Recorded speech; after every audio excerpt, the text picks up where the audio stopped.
आणि रायगडमधला महायुतीमधला पालकमंत्रीपदाचा वाद आता पुन्हा एकदा चव्हाट्यावरती येईल अशी चर्चा रंगू लागली आहे।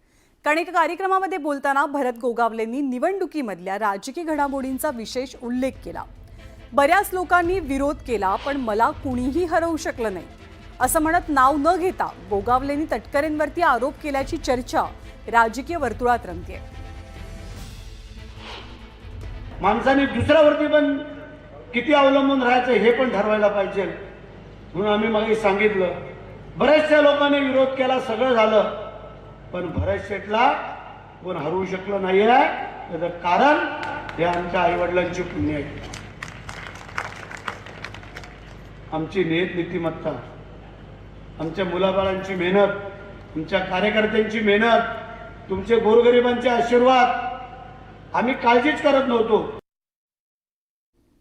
आणि एकीकडे हा वाद सुरू असताना दुसरीकडे आज 10 महिन्यांच्या प्रदीर्घ कालावधीनंतर खासदार सुनील तटकरे आणि मंत्री भरत गोगावले एकाच मंचावरती पाहायला मिळाले।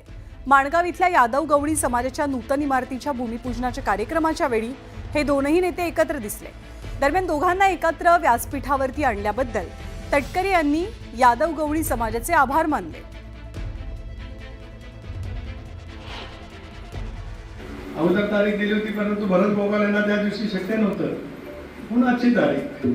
तसं त्यांच्या सोयीने काय काय गोष्टी मी घेत असतो, त्यांना तसं वाटत असल्याचं मला वाटतं माहीत नाही। पण एक खरं आहे की गेल्या 6 महिन्यात आम्हाला दोघांना व्यासपीठावरती कोणी आणलं नव्हतं, ते गवळ्यांनी आणलं, त्याला सुद्धा